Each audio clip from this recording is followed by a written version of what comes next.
What is going on, everyone? Welcome to a brand new movie review. Today I'm going to be discussing Dragged Across Concrete. If you guys are new here, consider hitting that like and subscribe button down there where you guys get tons of early movie reviews and early reviews over on this channel. Plus, you guys can also go over to Sandwich on Films down below for all sorts of love into geeky content and plus chances of seeing movies early. I was really excited for Dragged Across Concrete because the biggest reason being is S. Craig Zahler was directing this. Now, I'm a big fan of his where it comes to Bone Tomahawk, which I think is actually one of the best created westerns, and when you go down to even Brawl in Cell Block 99, which was an excellent crime drama, when you look at both those films, this guy really throws it back to the early days of when westerns were a thing, but flips the genre on its head, but keeps that same tone intact. This is why I was really excited about Dragged Across Concrete, because it looked like a buddy cop crime drama, which it is, because it's about two cops who, after they find themselves getting suspended, have to turn to maybe becoming criminals into the underworld and doing some dark,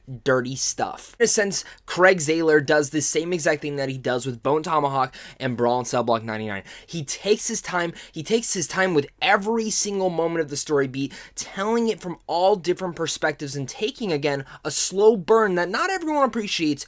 I do, especially when it comes to him, and setting up every single angle of the story and not leaving one thing untraced or even one little plot hole. People, again, might have issues with, but I've never personally had an issue when it comes to these films. He did the same thing with Bone Tomahawk, he did the same thing with Brawl in Cell Block 99, and he does the same thing within Dragged Across Concrete. This is actually his longest film to date. This is a 2-hour and 48-minute film, and I loved every little second of it. Like, I was so enthralled and so just into it. Like, I respect this dude for how much balls he has for literally taking his time. I mean, like, an hour and a half into the film, it's still setting up a lot, and even though a lot of people will have issues with that, I didn't. I appreciate that he takes his time with every single aspect of the story, really settling us into what's going to happen. Once you get to the ending of the film, it really just packs a punch, and every little thing comes together. Again, one of the best things I love about him is that he is a throwback director. He throws it back to the old days of like the 80s, the 70s, and the type of filmmaking style within that, and Dragged Across Concrete is kind of in that same vein. It isn't in the same vein again with two cops in a crime drama. And again, Brawl in Cell Block 99 was more about a criminal. Bone Tomahawk was a western, and now he's tackling the crime drama genre again, but with cops this time, and it's different, it's unique, and I love it. I'm looking forward to this film forever, ever since I heard that Mel Gibson and Vince Vaughn were signed on to do this, and they both give excellent performances in here. You know, I understand not everyone loves Mel Gibson. I understand, like, he said some in the past, but he does give a great performance in here, and so does Vince Vaughn. Their chemistry with one another really works to no other end, and it was really cool to see that Craig had grabbed him and brought him onto this project, because, I mean, Mel Gibson as a cop who maybe goes a little bit above the line works for this character. Personally, I have to give a big shout out to Tori Kittles, who plays Henry Johns, who's one of the other protagonists in this film, and it follows his story as he's just getting out of prison and how he might intertwine into the same story. He was excellent in here, and he brought a lot of emotional depth to his character, and everyone in general gives a solid, good performance. Michael J. White's good in here. Jennifer Carpenter was wasted. I have no idea why she was in this film. She's barely in it, but I do get her emotional stakes for where she is. If I had any nitpicks, it would actually probably be with her character. There's a span of 15-20 minutes of just her character, and I get where they're going with it. I get why they're building up, but I feel like a reshot or a rewrite actually would have helped, and actually helped the pacing a little bit, because that's where I get down to it, is my little bit of a nitpick for this film. And even with Bone Tomahawk, I guess people can say like the slow burn.